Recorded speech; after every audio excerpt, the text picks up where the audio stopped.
Alors nous sommes aujourd'hui vendredi, on est le 3 Heshvan et nous sommes arrivés d'Aftet de Nida.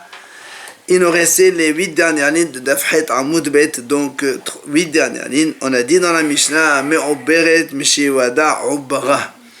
Donc on parlait qu'une femme enceinte, elle s'appelle, si elle voit du sang, elle est donc Daya Shata, puisque c'est une femme qui normalement ne saigne pas. Et à partir de quand on définit une femme enceinte, on a dit à partir du moment où on reconnaît un bébé. Alors là, on m'a dit, c'est combien? Sumkos Omer Mishum Rabbi Meir Shelosha Chodashim. Sumkos dit c'est 3 mois. Donc dit qu'une femme elle a 3 mois, elle n'a pas saigné, donc elle est enceinte. Et donc c'est à partir de là que si elle saigne, elle est Daya Shata, c'est seulement à partir de ce moment où elle va entamer les choses. Même s'il n'y a aucune preuve comme quoi la grossesse on la voit à partir de 3 mois. Il y a quand même une mention dans la Torah sur cela.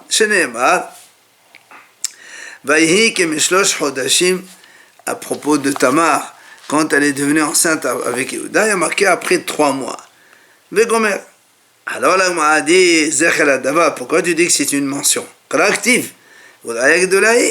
C'est une preuve, non? Il y a marqué 3 mois dans la Torah, c'est 3 mois. Alors là, on m'a dit non. Si on s'en tient à la Torah, mais comment on sait que des fois, des femmes, elles accouchent après 9? Dans ces cas-là, 3 mois, c'est le tiers, donc c'est 3 mois. Mais si une femme, elle accouche à 7 mois, si tu prends le tiers de 7 mois, ça fait 2 mois et 10 jours. Donc, c'est pour ça que Rabbi Sumkos, il a dit, même dans le cas où une femme, elle accouche à 7 mois, il faut quand même 3 mois pour reconnaître le bébé.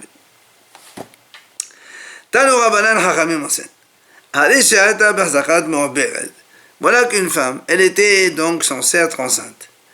Et elle a saigné. Et comme donc nous on sait que quand une femme enceinte elle saigne, elle est uniquement impure à partir de ce moment-là. Très bien. Seulement après, imaginons, elle a avorté. Mais elle a avorté quelque chose qui n'a rien de bébé, quoi. Enfin, c'est rien. De l'air ou quelque chose qui ne ressemble à rien. Alors, est-ce qu'on va dire, vu que maintenant elle a accouché rien, c'est qu'elle n'était pas vraiment enceinte, et donc elle va rendre impure rétroactivement les 24 heures à partir du jour où elle va saigner ou pas? Alors, la Gemara dit, même si elle a avorté, on va dire, comme rien, quand même, on maintient qu'elle était enceinte. Et quand elle saigne, Daya Shata, c'est seulement à partir du moment où elle a saigné. Même s'il n'y a pas une preuve à cela, c'est-à-dire que même s'il y a on va dire une grossesse nulle, vide, eh bien, c'est considéré quand même comme une grossesse. Il y a quand même une mention dans la Torah,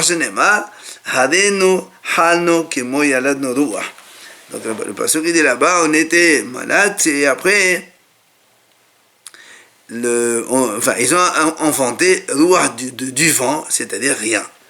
Alors là aussi, donc tu vois bien qu'on a marqué le nom de grossesse pour un accouchement qui est rien. Alors on m'a dit,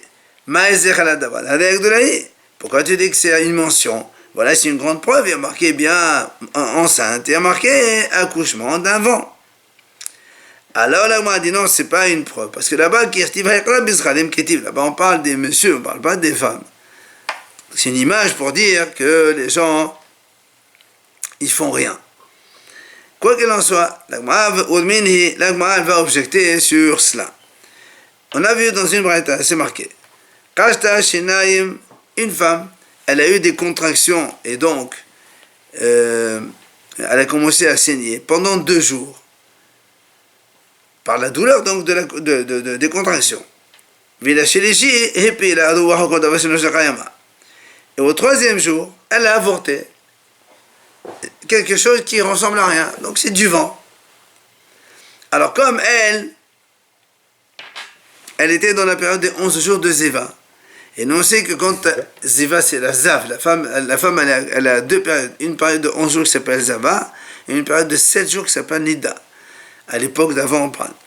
Alors, comme donc elle a avorté le 3e jour, la Braïta a dit, c'est-à-dire on considère cette femme-là comme si elle a saigné pendant 3 jours, et donc elle doit faire les 7 jours de Niqiyim, comme pour une période Zava, c'est-à-dire on considère ici l'avortement du vent comme 0.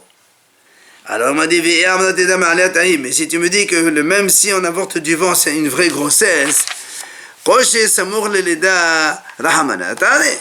la Torah, normalement, quand une femme elle accouche après 2 jours de saignement, normalement, les 2 saignements ne sont pas considérés. Alors, on dit, Rapapi, Rapapi lui dit, c'est vrai, c'est pas un vrai accouchement puisque c'est du vent.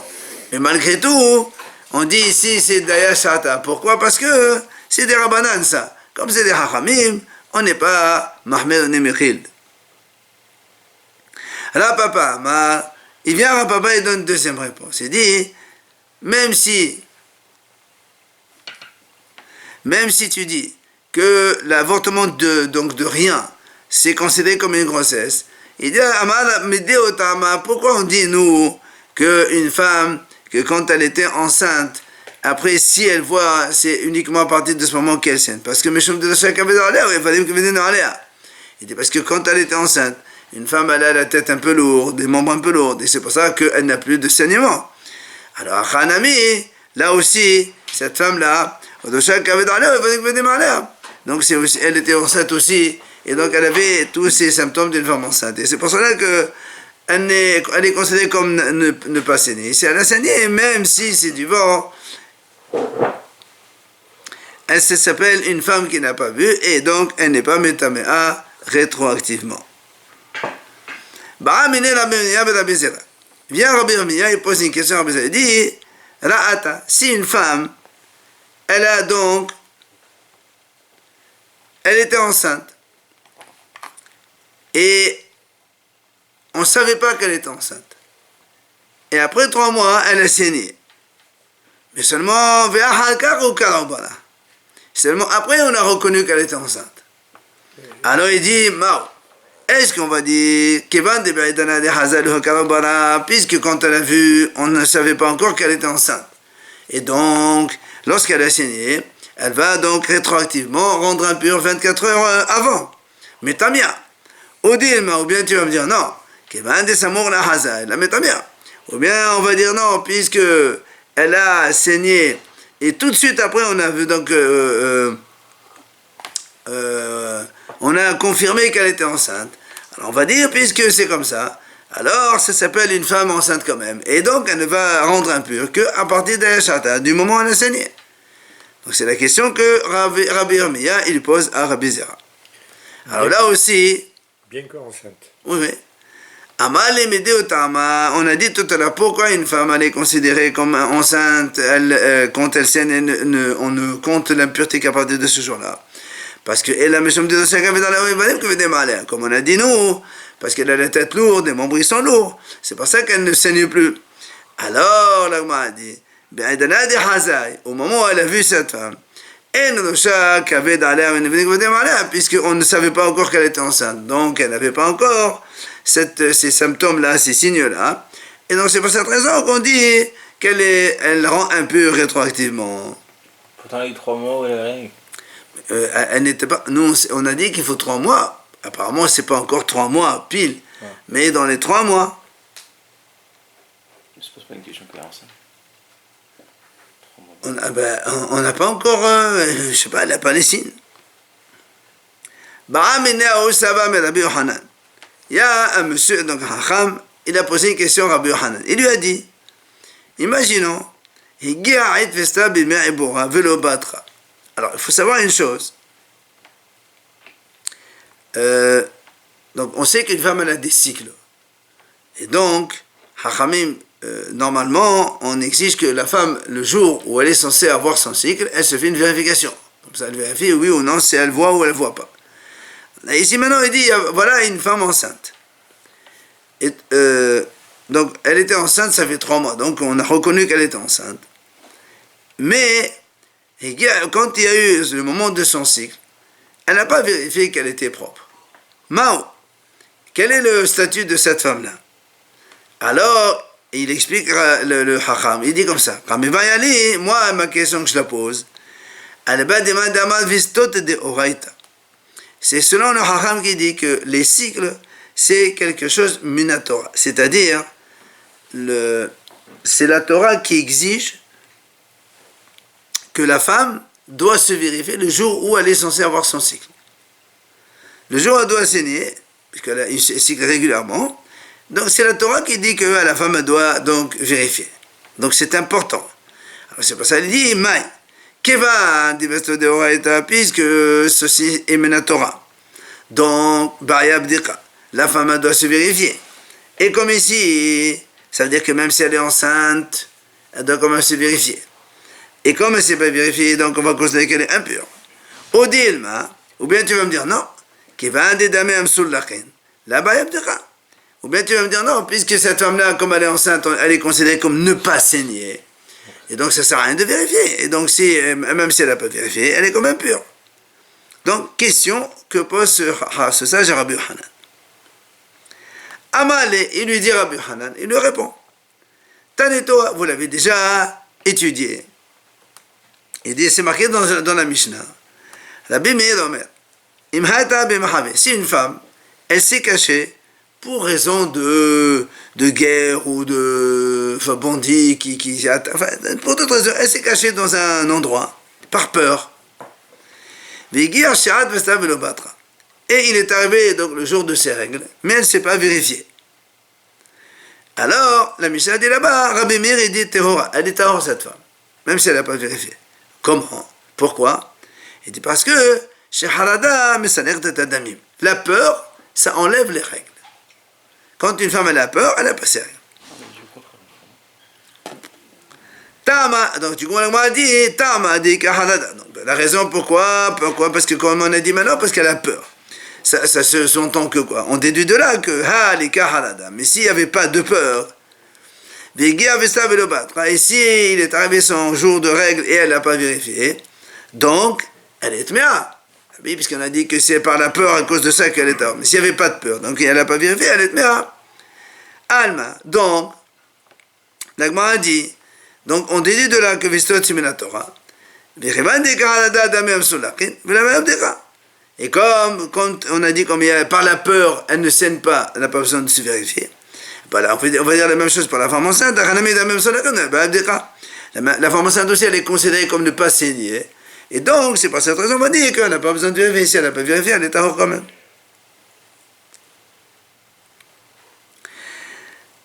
Après, on passe au troisième cas, Mineka Hachidik. Bon, on a vu dans la Mishnah, donc le troisième cas de la femme, troisième cas d'une femme qui est Isla Shata, c'est une femme qui allait, puisqu'une femme qui allait, elle ne saigne pas.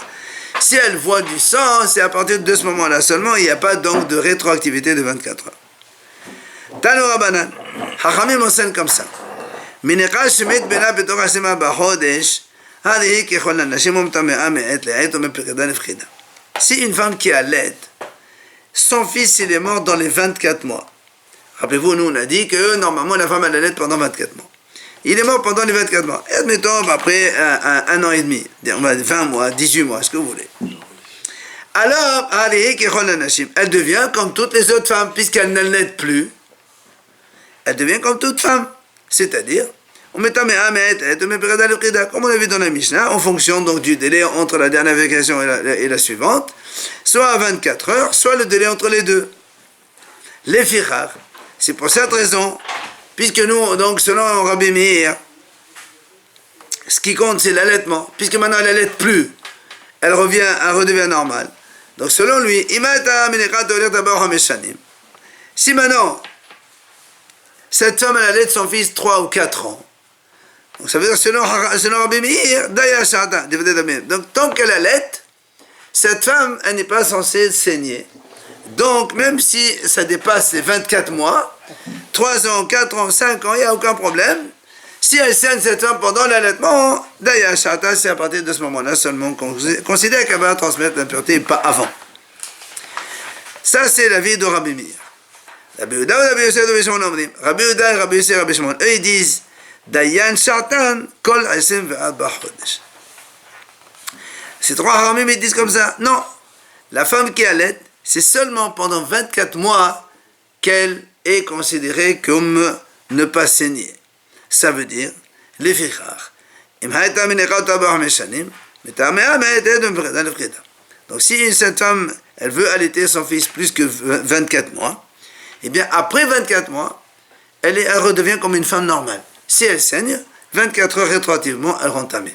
Parce que pour eux, ce qui compte, c'est pas un allaitement effectif. Ce qui compte, c'est la durée. 24 mois et c'est tout. Elle ne peut plus allaiter au bout de 24 mois. C'est ça. Non, même si elle allait, c'est pas considéré comme Elle ne peut allaitant. pas être réglée et allaiter en même temps, c'est pas possible. Non, mais c'est pas réglé. C'est que si elle saigne, on considère que les règles, c'est des règles rétroactives selon eux. Elle peut avoir utilisé pendant combien de temps? Tout le temps.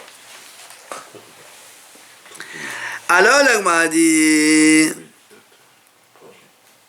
qui c'était Salom de Rabbi Meir? Elle m'a dit, quand on voit la vie de Rabbi Meir qui a dit que tant que la femme elle allait, d'accord, elle est considérée comme ne pas saigner, ça veut dire Dam Ne'akad Ve'na'asa Halav. Selon Rabbi Meir, comment il vient le lait, comment il se fabrique, il se forme, c'est à partir du sang. Le sang se transforme entre parenthèses en lait.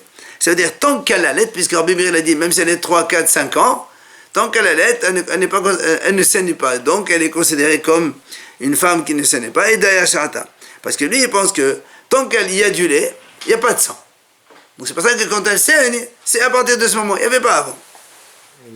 Mais les vrais Rabbi Yosef et Rabbi Rabbi Shimon, selon les autres, Hachamim, il dit non.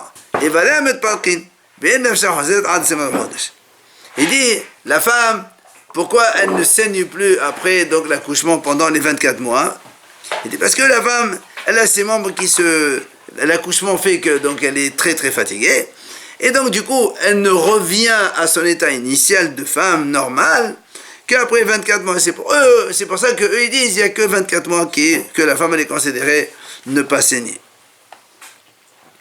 Alors vient là où on dit les fichas de Rabbi Meir Lamali. Quand on voit les paroles de Rabbi Meir, on déduit cela. Mais c'est tellement évident. Parce que Rabbi Meir a dit tant que la femme elle allait, il n'y a rien. Donc c'est sûr que c'est comme ça. Alors pourquoi tu dis les fichas? C'est pour cela. On a compris. Alors on a dit non, mais sur les frères d'Arabie, c'est pour dire les frères des trois Hachamim, les autres, l'autre avis. Alors on a dit, mais là aussi, les frères d'Arabie l'ont dit. Et pourquoi on a besoin? Là aussi, on pose la question.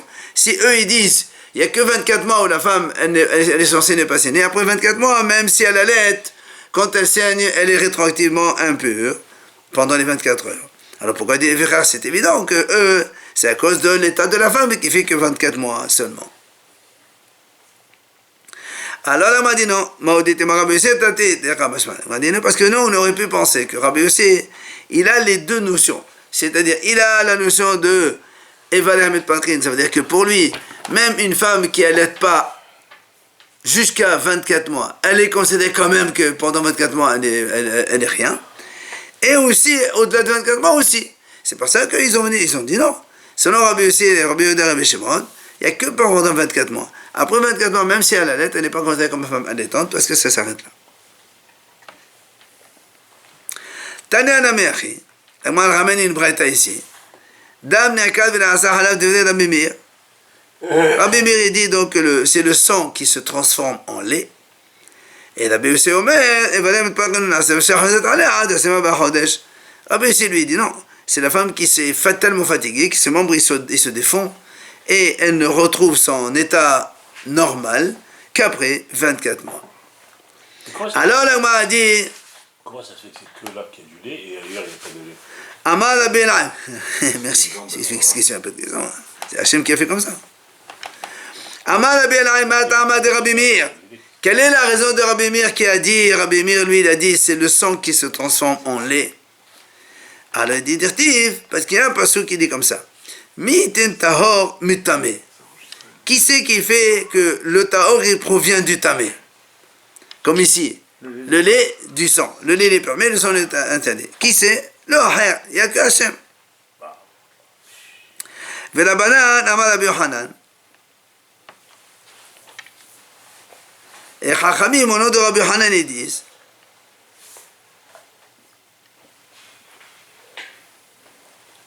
ce pasuk là, C'est quand on dit ce tahor qui provient du tamé, c'est tout simplement la production séminale de l'homme qui est tamé, et elle va donner naissance à un bébé, un humain, donc qui lui est tahor. Mais Rabbi Eliezer donne une autre raison, il dit et le mehanida shamazé ou mazin ala tahor, venorea tamé. Ils disent donc ce sont mehanida, c'est-à-dire les eaux de la vache rose, que celui qui est aspergé est son tahor, mais celui qui touche les eaux de la vache rose, lui il est tamé. Alors là, on m'a dit, comment tu dis que celui qui asperge, il est tahor? Ou mazé tahor.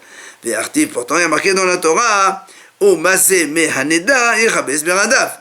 Celui qui asperge, il doit se laver les vêtements. Donc ça veut dire qu'il est tamé. Alors là, on m'a dit non. Là-bas, celui qui est tamé, maïmazé norea, c'est celui qui touche, pas celui qui asperge. Alors là, on m'a dit pourtant, vertiv mazé, vertiv norea, il y a marqué les deux. Il y a marqué nogea, il y a marqué mazé. Il peut asperger sans toucher. Non, quand on asperge, on ne touche pas. On, avec la chose, oui. Birod mazé, baïkibus, norea la baïkibus. On m'a dit, pourtant, il y a marqué nogea, il y a marqué mazé. Et en plus, si tu dis que celui qui asperge, il doit se laver les mains, a fortiori, celui qui touche l'eau, il doit aussi se laver les mains, se laver les vêtements, pardon. Et là, la Gemara répond. Maïmazé, nosé. Le mot qui est masé dans la Torah, asperger, ça veut pas dire asperger. Celui qui les porte, qui porte les eaux de la vache rouge, il doit aussi se laver les vêtements. Alors, la Gemara dit, pourquoi la Torah ne marque pas celui qui porte? Pourquoi la Torah marque celui qui asperge? Alors, dans ces cas-là, c'est pour te dire quand est-ce que celui qui porte des eaux de vache rouge, il est tamé seulement quand il porte un volume minimal de quoi faire une aspersion pour te purifier un homme. Alors là, on m'a dit très bien, sa réponse elle est bonne à lire les madamas de ce ratio. Ta réponse elle est bonne pour celui qui dit qu'effectivement pour asperger il faut un volume minimal. Seulement elle a les madamas de ce ratio, mais quand il y a un qui dit non, il n'y a pas de show. Tiens, mais qu'est-ce qui vient, il vient. Alors donc qu'est-ce que tu me dis? La Torah a dit mazé pour te dire il faut transporter le volume, il n'y a pas de minimal, il n'y a pas de volume minimal ici. Alors la Gemara a dit même celui qui dit qu'il ne faut pas un volume minimal, même celui-là il dit c'est vrai qu'il ne faut pas un show pour asperger sur un être humain, pour le purifier, mais dans lequel il faut un minimum pour qu'on puisse tremper là-bas les branches d'hysope et après transmettre. Dans lequel il faut un minimum. D'ailleurs, la Mishnah dit, la Mishnah dit combien il faut qu'il y ait de l'eau dans un ustensile pour qu'on puisse asperger. Il dit il faut qu'il y ait de quoi tremper donc le sommet de ces branches-là, et après il va asperger. C'est pour ça que Shlomo HaMelech a dit au sujet de la vache rousse, je pensais avoir donc été intelligent, mais elle est loin de moi et je ne comprends pas le sujet de la vache rousse. C'est quoi? C'est que celui qui asperge et qui donc on asperge sur lui, ils sont tahor tous les deux. Par contre, celui qui transporte les eaux, il est tamé. Donc je ne comprends pas pourquoi. Enfin, on arrive au dernier cas. Quand on a dit les 4 cas de femmes qui, si elles voient du sang, c'est Dayan Shata. C'est la vieille, une femme qui a été ménopausée. Et la Mishnah a dit, qu'est-ce qu'on appelle vieille? Toute femme qui est proche de sa vieillesse, elle a eu 3 cycles où elle n'a pas vu. Donc ça veut dire qu'il n'y a plus rien. Alors, là, on m'a dit, qu'est-ce que tu appelles proche de sa vieillesse? C'est quoi une femme vieille pour toi? Amar Rav Yehuda, Rav Yehuda dit, quand ses copines, enfin ses amis, elles disent à son sujet, c'est une vieille. Rabbi Shimon lui dit,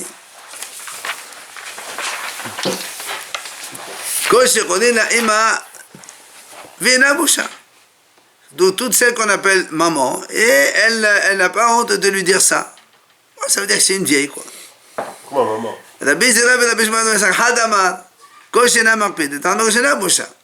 Alors Rabbi Zera et Rabbi Shmuel, eux ils disent, un il dit toute femme qui est vieille et que quand on l'appelle maman, elle n'a pas, enfin, ça lui fait rien, quoi. Et l'autre il dit non, Koshena Boucha, donc elle n'a pas honte quand on l'appelle comme ça. Une sorte mamé, mémé, un truc comme ça. Alors elle m'a dit, c'est quoi la différence entre les deux? Et il y a des fois tu as une femme qui a honte, mais qu'elle n'a pas, elle fait pas attention. Alors on a dit, quand une femme, 3 en note, elle ne voit pas. Elle m'a dit, c'est combien on a? Alors Amar Rishakish Meshuv Rabbi Yehuda, il vient Rishakish au nom de Rabbi Yehuda, il dit, on a Benonit Shloshim Yom. Donc une période moyenne, on va dire, un cycle moyen, c'est 30 jours. 3 fois 30. Ah, 3 fois 30.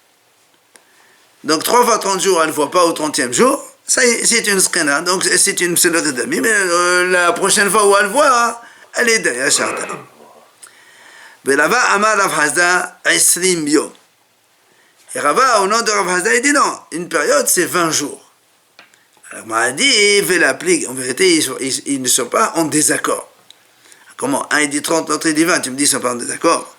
Il dit oui. Mol, kahashe vimetoma vimetahora. Au mol, kahashe vimetoma. Ah, il a considéré seulement que les jours de pureté seulement. Puisque nous, on sait que il y a chez la femme, il y a 3 jours de Zav, il y a 7 jours de Nida, où elle est Tmea, donc ça fait 10, et les 20 jours qui restent, ils sont Tahor. Donc, un, il a compté les Tamé plus Tahor, ça fait 30, et l'autre, il a compté que les jours de pureté seulement, elle fait 20. Mais c'est la même chose en fait, une période, c'est 30 jours. Tanora Banal Chachamim enseigne. Zekena she'avdo alea shalosh onot, vira'ata daya shata. Donc une femme, on va dire ménopausée, qui pendant 3 cycles n'a pas vu, après une fois elle voit, daya shata, comme on a expliqué, donc c'est à partir seulement du moment où elle a saigné où elle transmet l'impureté.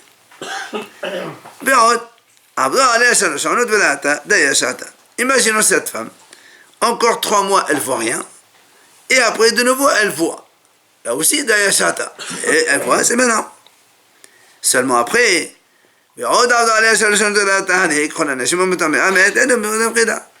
si maintenant 3 cycles encore, elle ne voit rien, et après elle saigne, là, ça fait 3 fois qu'elle saigne après 3 mois, donc en fait, cette femme, elle devient comme une femme normale, cyclée tous les 3 mois. Et donc quand elle saigne la 3e fois, elle est considérée comme une femme normale qui a saigné, et donc rétroactivité 24 heures pour la Tum'a, comme on l'a dit.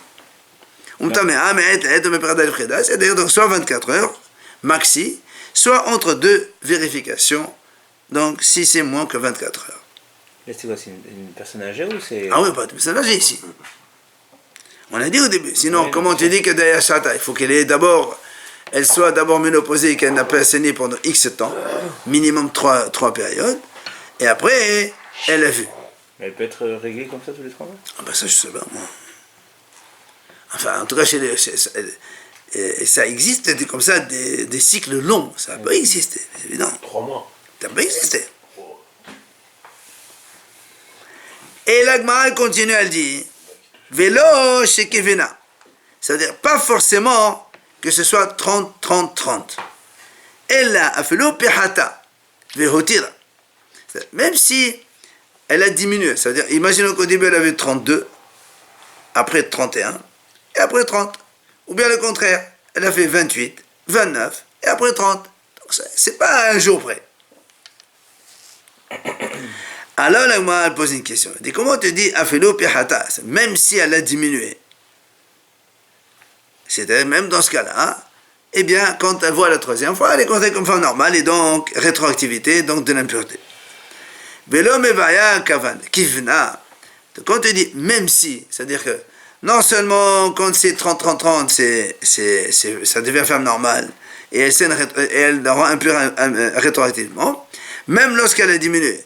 On m'a dit au contraire, Adraba, kirivna kavala au contraire, quand elle a, si elle a 30 piles, c'est là où elle a fait de nouveau un nouveau cycle. Et au contraire, ça devient Daya Shata. Nous, on sait qu'une femme qui est bien cyclée, quand elle saigne le jour du cycle, c'est qu'à partir de ce moment-là seulement, il n'y a pas de rétroactivité. Alors qu'est-ce que tu me dis, même elle a diminué. Si tu me dis maintenant, cet avis-là, dans la Braïta, c'est celui des Hachamim, eux, ils ne sont pas d'accord avec Rabbi Dossa. Parce que les Hachamim,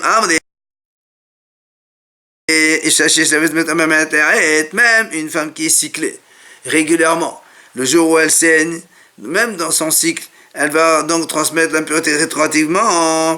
Dans ces cas-là, il faut dire le contraire. C'est-à-dire, il faut dire, non seulement quand elle a diminué ou elle a augmenté, c'est-à-dire elle a fait 32, 31 et 30, ou bien elle a fait le contraire 28, 29, 30, elle a fait le kifna, même si c'est 30 et 30 et 30, eh bien, il dit, non, on a vu là-bas, Daya Shata.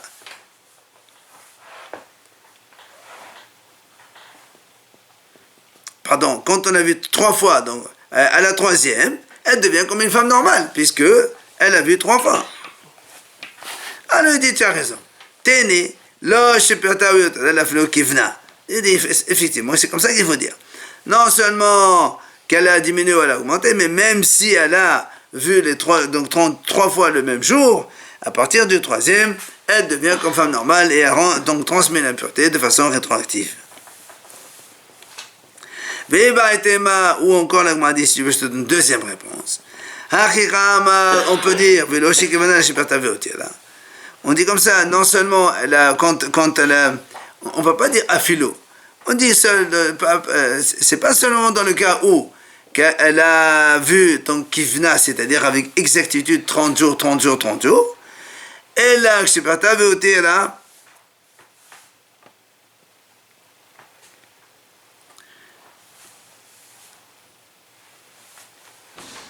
C'est-à-dire, il faut dire le contraire. Pas dans le cas où elle a vu, la deuxième réponse a dit, on ne parle pas dans le cas où elle a vu avec exactitude 30-30-30, on ne parle pas de ça. On parle seulement chez Bertha Veotira. Aval Kivna, mais si elle a vu avec exactitude de 3 fois 30 jours précisément, alors là, dans ces cas-là, ça devient une femme cyclée. Et, Vedaya Shata, là, elle ne transmet l'impureté qu'à partir du jour du saignement, comme il a dit Oumane Rabbi Dossa, et c'est Rabbi Dossa qui a dit cela. Après on a dit, Rabbi Eliezer Omer, on a dit dans la Mishnah, Rabbi Eliezer Omer, Kol Isha She'avdo Alea, on a dit Shalosh Onot Daya Shata, c'est-à-dire on a dit toute femme qui a vu 3 fois un cycle, femme normale, d'accord, elle a saigné 3 fois à la même période. Alors, la prochaine fois qu'elle saigne au moment du cycle, eh ben c'est Daya Shata, puisque maintenant on sait que c'est ce jour-là seulement et pas avant. Tanya, donc ça c'est Rabbi Eliezer qui dit ça. Amal Haim Rabbi Eliezer al-Hachamim. Rabbi Eliezer, il dit aux Hachamim, il leur dit, Maase, il y avait une histoire. Beribahat, une jeune fille, Behetelu, donc dans la ville de Hetelu, Shefsika Shalosh Onot. Donc elle a interrompu. Elle n'a pas vu pendant 3 cycles. Et après, après elle a vu, et une histoire, donc cette histoire, on est allé demander au Hachamim, puisque cette femme-là n'a pas vu pendant 3 mois, et maintenant qu'elle voit, est-ce qu'on va considérer comme toutes les femmes normales qui voient et que donc elle est rétroactivement impure pendant 24 heures, ou bien, comme elle n'a pas vu pendant 3 cycles, on considère ça comme une femme ménopausée, entre parenthèses, même si ce n'est pas une vieille. Et donc, Daya Shata, c'est seulement maintenant. Ve'amnu Daya Shata. Et donc, Hachamim m'ont répondu Daya Shata, que seulement puisqu'elle n'a pas saigné pendant 3 fois, et donc, elle est aussi considérée comme ne pas saigner, comme une vieille, c'est la même chose, qui n'a pas vu 3 cycles, au prochain, c'est Daya Shata. Donc, Rabbi Eliezer dit, vous voyez bien que quand une femme elle a 3 cycles, elle ne voit pas du tout, comme il a dit lui dans la Mishnah. Alors Amroulo, Hachamim lui ont répondu, il dit ça c'est pas une preuve ce que tu racontes. Pourquoi? Là-bas c'était un cas spécial. On dit c'est quoi spécial? C'est quoi? C'est quoi cette spécialité qu'il y avait pour ce cas particulier? Et certains disent c'était des années de famine. Et donc comme c'était des années de famine, Hachamim n'ont pas voulu être mahmir. Parce qu'imagine tout ce qu'elle a touché, après on va jeter ou on va brûler. Alors ils ont dit c'est bon, c'est pas grave. Et il y en a un autre avis qui dit en fait que cette femme-là, elle avait touché beaucoup de choses pures. Et donc Hachamim ne voulait pas trop perdre donc beaucoup de choses pures. Alors ils ont dit c'est pas grave, comme ça. Tanu Rabbanan, Hachamim enseigne encore. Ça c'est, on a vu cette histoire déjà. Donc il y a une histoire comme ça qu'une femme effectivement, elle n'a pas vu pendant 3 cycles. Et elle est venue voir Rabbi. Et Rabbi, donc après elle a saigné. Rabbi l'a dit, donc Rabbi il a fait comme Rabbi Eliezer. Quand il s'est rappelé Rabbi qu'il a fait comme Rabbi Eliezer, il a vu qu'il s'est trompé. Amar, il a dit, ça vaut la peine de s'appuyer sur Rabbi Eliezer, donc dans un cas exceptionnel, on va dire comme ça. Alors là, on a dit, qu'est-ce que ça veut dire cette histoire? Ça veut dire qu'après qu'il s'est rappelé, il est mal, si il s'est rappelé que la halakha, effectivement, elle n'est pas comme Rabbi Eliezer, elle n'a que la banane, mais comme les hachamim, que même si elle n'a pas vu pendant 3 fois cette jeune fille, c'est seulement dans les vieilles qu'on fait d'ailleurs ça, mais dans les jeunes filles, non? Ou les jeunes femmes, non? Alors même si c'est un cas de force majeure, comment Rabbi il peut faire l'halakha comme Rabbi Eliezer, alors que la halakha elle est comme les hachamim?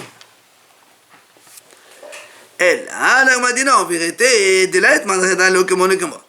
on n'a pas tranché la halakha ni comme Rabbi Eliezer ou comme les hachamim. C'est pour ça que pourquoi il s'est rappelé que quoi alors? Alors quand il a vu Rabbi qu'en vérité, Rabbi Eliezer, il avait contrôlé tous les autres Hamim qui sont majoritaires, et que normalement on va selon la majorité. Mais lui, cette fois-ci, il s'est trompé, il a été selon Rabbi Eliezer. Alors il a dit que c'est pour ça que Rabbi Lokadosh, il a dit, Rabbi Eliezer, ça vaut la peine de... Donc on peut s'appuyer sur lui, comme ici. Alors il a dit la halakha comme lui, même si après, en vérité, les rabbis, ils sont plus que Rabbi Eliezer, normalement les hachamim. Alors c'est pas la peine de revenir. Ce qu'il lui a dit, ça, donc, ça vaut halakha. C'est un cas particulier, là, on a dit, il y avait des raisons pour lesquelles... Non, celle-là, non, c'est pas un particulier. Oui, on a expliqué la dernière fois que j'avais Shatata, effectivement.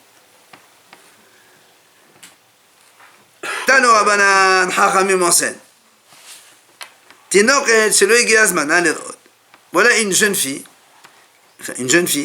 que non, elle n'est pas encore venue sans ton devoir. Ça veut dire une jeune petite fille, quoi, qui normalement n'est pas en âge de puberté. Imaginons cette fille, une fille de 10 ans par exemple, elle saigne. Pam Rishona, Dayashata. La première fois, si elle saigne, Dayashata, c'est-à-dire, donc c'est que maintenant qu'elle attend. Donc tout ce qu'elle touche après, c'est tamé. Mais pas, donc, même les 24 heures précédemment, il n'y a pas de toma. Shenia, Dayashata, si elle voit deuxième fois, alors toujours Dayashata. Par contre, Shlishit, si maintenant elle voit 3 fois,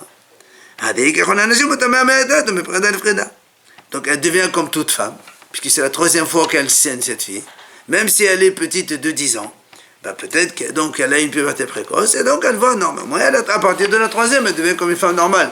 Et donc quand elle saigne, on reprend la rétroactivité de 24 heures ou de l'intervalle entre 2 vérifications.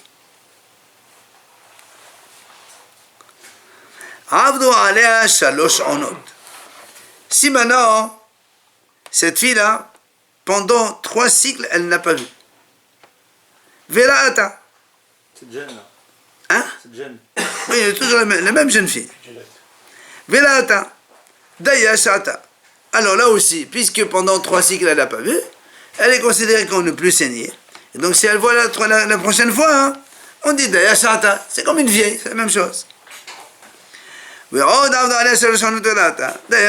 encore une fois, 3 mois, elle ne voit pas, et après, elle voit. Encore des chata. Mais si maintenant, si maintenant 3 mois après, et encore une fois, elle voit, à la troisième fois, ça devient une femme cyclée tous les 3 mois, et donc elle s'appelle Metamer Me'etad ou Mepredal Freda. Ça, c'est le cas d'une fille qui n'est pas en âge 2. Maintenant, si on prend le cas d'une fille qui est donc en âge de puberté, 12-13 ans à peu près, Pam Rishona Daya Shata. Sheniya Metame Amet, donc c'est maintenant une jeune fille qui est en âge de puberté. La première fois qu'elle voit, c'est Daya Shata seulement, mais la seconde qu'elle voit, comme c'est son âge, elle devient comme une fille réglée normale. Et donc il faut rétroactivité de 24 heures avant. Et si maintenant 3 mois elle ne voit pas et elle voit, de nouveau Daya Shata, c'est-à-dire donc de nouveau on retourne dans le cas où une femme n'a pas saigné comme une vieille. Et après, quand elle va saigner, Daya Shata, c'est seulement maintenant qu'elle transmet l'impureté et il n'y a pas de rétroactivité de 24 heures. On reviendra sur ça.